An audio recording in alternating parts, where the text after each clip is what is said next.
Saudara, aksi penolakan merebak setelah Presiden Susilo Bambang Yudhoyono mengumumkan kenaikan harga BBM. Pemerintah pun dinilai tidak fokus, karena sebelumnya berbagai persiapan telah dilakukan untuk penerapan opsi BBM dengan 2 harga. Bahkan kini, kapan dan berapa harga BBM akan naik masih belum jelas.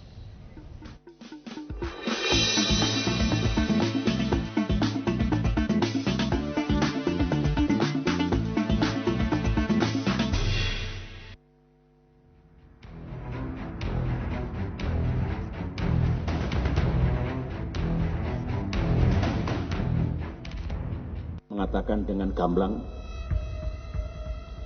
bahwa subsidi BBM memang perlu dikurangi.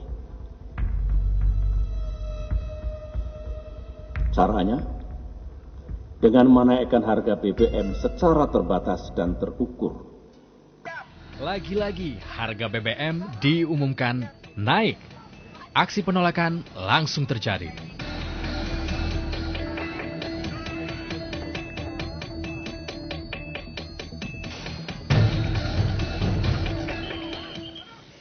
Tak hanya mahasiswa, puluhan ribu buruh yang mengepung ibu kota juga menyuarakan tolak kenaikan harga BBM. Aksi terus berlanjut di sejumlah daerah.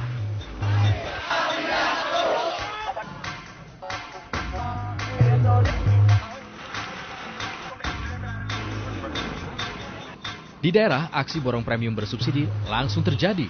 Di jalur utara Jawa, bahkan hampir di setiap SPBU, warga harus antre. Tak jarang, warga membawa 4 hingga 5 jerigen untuk membeli premium yang akan dijual kembali. Pengelola SPBU tak berani membatasi pembelian karena khawatir bisa memicu kericuhan. Kenaikan harga BBM di tengah mahalnya berbagai harga kebutuhan hidup jelas membuat warga miskin kembali menjerit.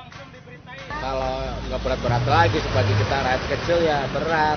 Sedangkan kita dagang aja kalau ditanya harga sedikit aja mau beli nggak pada mau gitu. Ya sepertinya jangan naik lah. Kalau kita kan ini biasanya kan kalau motor kita pakai buat apa nih sekolah anak juga buat pasar. Ya sih ya jangan dinaikin. Kalau mau ya diturunin lah kalau bisa. Meski akhirnya diputuskan harga BBM naik, namun kapan dan berapa? Hingga kini belum jelas. Kegambangan pemerintah tampak jelas dari keraguan memutuskan setelah sebelumnya membuat opsi BBM 2 harga. Padahal berbagai persiapan sudah dilakukan Pertamina, termasuk mempersiapkan SPBU 2 harga dan mencetak spanduk. Persiapan yang akhirnya mubazir. Ketika mereka sudah menghitung beberapa opsi, harusnya fokus ke opsi tersebut yang sudah dihitung dengan detail. Jangan pada detik terakhir tahu-tahu keluar lagi opsi yang lain. Saya pikir nanti ada lagi setelah beberapa minggu ke depan mungkin kalau diskusi dengan parlemen macet nanti keluar opsi yang lain lagi. Saudara, jika harga BBM tidak dinaikkan, pemerintah mengeklaim APBN 2013 akan defisit sebanyak 353,3 triliun rupiah atau melebihi 3% dari pendapatan domestik bruto.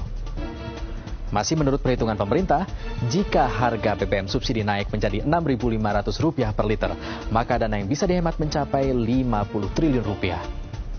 Nah, sebagai perbandingan, jika pemerintah memilih opsi 2 harga, maka dana yang dihemat hanya Rp20,9 triliun.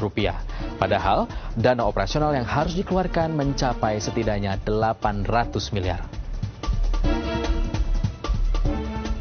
Jika DPR sepakat, insya Allah bulan Mei, berarti mulai esok hari, berarti dana kompensasi dan bantuan masyarakat sudah siap. Kalau sudah siap, maka tentu kenaikan harga BBM dalam jumlah tertentu akan kita berlakukan. Dana kompensasi kenaikan harga BBM yang dipersiapkan akan menyasar 15,5 juta keluarga miskin.